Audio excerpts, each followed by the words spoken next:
And the second question is what we are discussing today about Shukdev Goswami. Today's verse is on Shukdev Goswami. His qualities are being mentioned, like how he was Mahayogi, means a great devotee. First quality. Samadrak, equibalanced, equipoised. Nirvikalpaka, absolute monoist. Ekanta Matir, fixed in his concentration, oneness of mind. And Unnidra, Nidra means sleep. Unnidra means one who has conquered sleep, or one who has conquered ignorance, who is self-realized.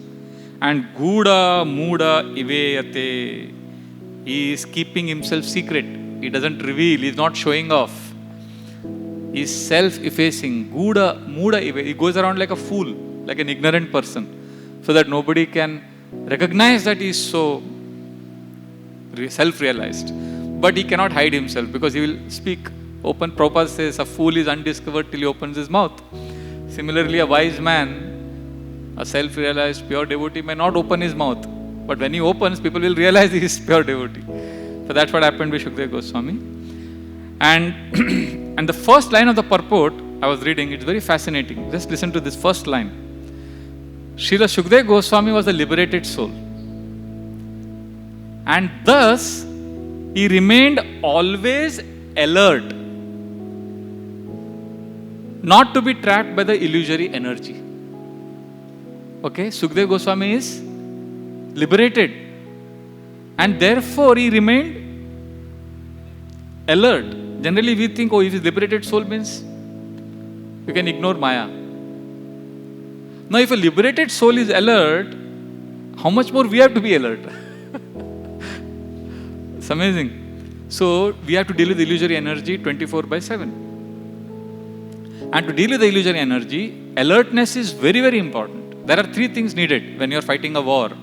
If you are an army soldier, you need three things to win over your enemy. First is, you need to have knowledge of your weapons. Which weapon, AK-47, this rifle, that bomb. You need to have knowledge of what all weapons are there. Now, simply knowledge will not be sufficient. You also need training to use those weapons. You can't be a textbook expert and then go on fighting the war. So, knowledge of the weapons, then training in using those weapons. And these two are not sufficient. Because some time ago, some CRPF Jawans were there in some Naxalite area. They had knowledge of all the weapons. They had training also. But they were not alert. They were ambushed. And they got destroyed. All three are needed. You may be alert, but if you don't have weapons. So we need all three: training, weapons and alertness. So we have been given the weapons by our parampara.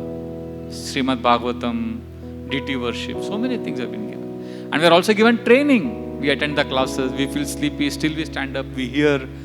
We have manuals for deity worship, we are trained by the head pujari, we are corrected how to do deity worship, how to worship Bhagavatam, how to associate with devotees. So we have knowledge, we have training. But we also need to be alert. And the role model for us is Shukdev Goswami. He was so alert and so focused on Krishna consciousness that for 16 years he did not come out of the womb of his mother. Why? He said, because there is so much Maya. I'm afraid of Maya. Amazing, no? Isn't it? Generally a child remains in the womb for 9 months. Here for 16 years he is not coming. And Vyasdev, the father, was repeatedly telling him, "Arey beta, come out, we are there." No, I'm afraid of Maya. Finally in frustration, Vyasdev told him, "Arey, why are you troubling me and my wife? Why are you troubling us? Why don't you come out?" He said, No, Maya is very strong. Krishna bhulya jeev bhoga vancha kare, nikatastha maya tare, jhapatiya dare. We forget Maya, we forget Krishna bhulya jeev, and then we try to enjoy bhoga vancha kare, nikatastha maya tare, and Maya is very nearby, next to Krishna, jhapati, she grabs you. So Shukdev Goswami said, I cannot come out, Maya is very powerful.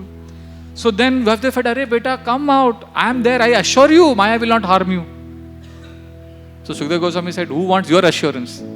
Just now you said, I am troubling you and your wife, that means you are in duality. You are thinking in terms of duality. So I can't get your assurance. So then Vyasdev said, okay, then whose assurance you want? Then Shukdev Goswami in the womb, he said, I want the assurance of someone. From that person I want assurance who's controlling this Maya. If he tells me you will not be affected by Maya, then I will come out. So then Vyasdev immediately went to Dwarka. That time Krishna was residing in Dwarka and he requested him. And then Krishna came at the behest of Vyasdev. And he came and assured Shukdev Goswami. And Shukdev Goswami in the womb, he said, oh, thank you so much. Now I will come. And Krishna said, what? What a pleasing voice you have. Krishna heard the voice of the child in the womb, who was now 16 years old, and said, you have such a beautiful voice. I will henceforth call you Shuka. You are like a parrot. So Shukdev Goswami is somebody whose Namkaran was done by Krishna himself.